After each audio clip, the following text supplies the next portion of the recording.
Tuesday here. God has been putting a message on my heart literally since last week, and I believe that it's something that everyone needs to hear. The message is that this life is not about us. It's not about you, it's not about me.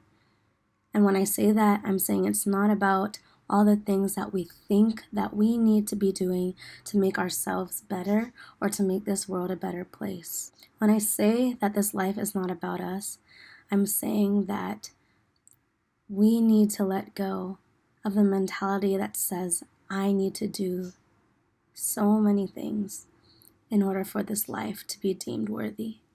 I found that every time our focus comes inward, the more and more we start to focus on ourselves, then the more we lose sight of what we're actually meant to do. In fact, the whole reason why this is a motivational Tuesday and not Monday is because yesterday I fed into the whole self-centered mindset. I got very depressed last night because I was so introspective on myself, and I kept thinking, I'm not good enough, no one's talking to me, no one likes me, no one loves me, I'm supposed to be doing all of these things, and yet I can't even get a single thing done. And so I didn't do a single thing at all because I was thinking about all my shortcomings, and I was thinking about all the things that I needed to do. I was so focused on myself rather than thinking about how I could serve God in the moment. Last week I talked about my phone conversation with my friend Nick, but this is a continuation with that because there's a story that he told me during that phone call that has stuck with me. It's the story of this pastor literally that Sunday, and the story goes like this, and I'll try to tell it as well as I can. This pastor was given multiple prophecies over her life, and it was said to her by many different people that you are going to be a speaker and you're going to speak in stadiums. And she received these prophecies like years ago, and even though years have passed, she still hasn't spoken at a stadium. And even though she speaks, she still hasn't reached what the prophecy said that she would reach. Then she started to say something like, what if I spend my whole life looking for that stadium and then I never reach it?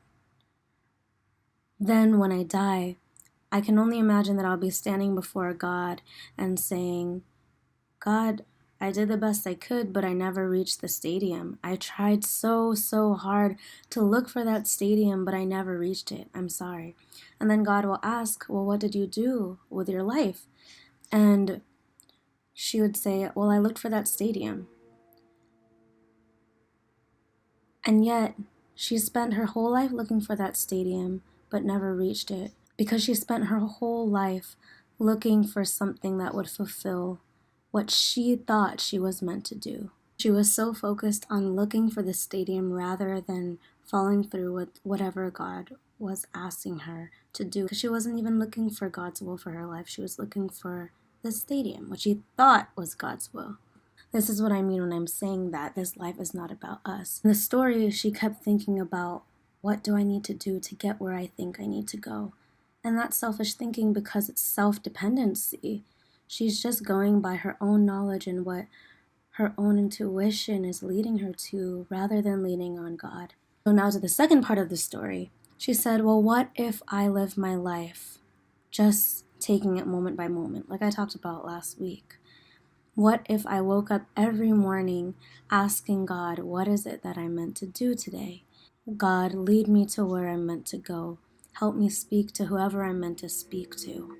So instead of searching for what she thinks she's supposed to do, she wakes up every moment in search for God's heart, thinking what it is that He wants her to do.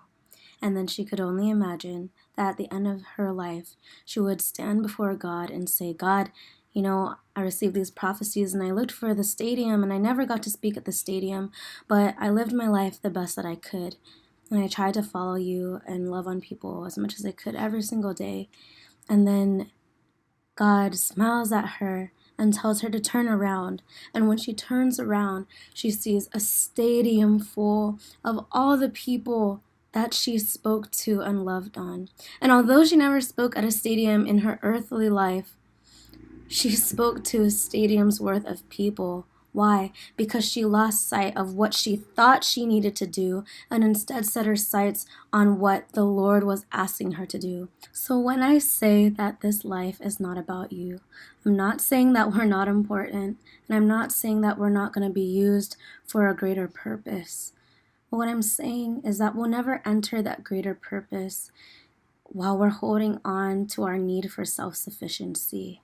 As long as we're trying so hard to figure out what we need to do to make this world a better place or to just be the best person that we need to be, we lose sight of understanding what God is going to do through us.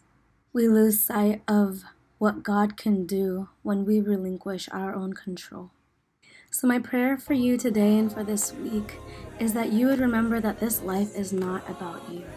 And I pray that you would never focus on your shortcomings, but rather look to God in those moments where you feel those shortcomings and say, God, you will still use me.